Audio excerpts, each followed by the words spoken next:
எந்த அளவுக்கு ஒரு தனிமையான பாதைன்றது லைஃப்ல ஒரு பாயிண்ட்டுக்கு அப்புறம் தான் புரியுது. ஏன்னா நம்மள நிறைய பேர் ஸ்கூல் டைம்ல ரெஸ்ட் ரூம் போறதுக்கு கூட ஒரு 4 பசங்களை கூட்டிட்டு தான் போவோம். எங்க போனாலும் ஒரு கும்பலா போறது தான் மாசு கெத்து அப்படின்றது சின்ன வயசுல தான் நம்ம மைண்ட்ல கண்டிஷன் பண்ணப்பட்டிருக்கு. ஆனா இதெல்லாம் ஸ்கூல் காலேஜ் வரைக்கும் ஓகே.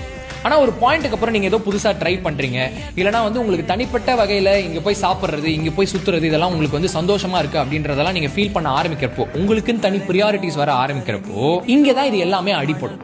ஏன்னா எல்லாருக்கும் டேஸ்ட் ஒரே மாதிரி இருக்காது. அதனால தான் ஸ்கூல் காலேஜ்லாம் முடிஞ்சதுக்கு அப்புறம் நம்ம போடுற இந்த get together plans, friends trip இதெல்லாம் பாதி நடக்காம போறதுக்கு ரீசனும் இதுதான். And that is when we hit reality. அப்பதான் 10 பேரா அந்த ஃப்ரெண்ட்ஸ் குரூப் 2-3 மாறும். அதுலயும் யாரு வராங்களோ வரலையோ, நீங்க உங்களுக்கு பிடிச்சதை எக்ஸ்பீரியன்ஸ் பண்றதுக்கு யாரோட துணையும் தேவையில்லை அப்படின்னு சொல்லிட்டு உங்களோட பிரியாரிட்டிஸை நீங்க முன்னிறுத்துற அந்த டைம்ல தான். And that is the point when your adulthood starts. And அப்போதான் being alone and being lonely இது ரெண்டுமே ஒரு 2 different terms அப்படின்றதே புரியும். being alone அப்படின்றப்போ நீங்க ஒன்னும் டிப்ரெஸ்ட்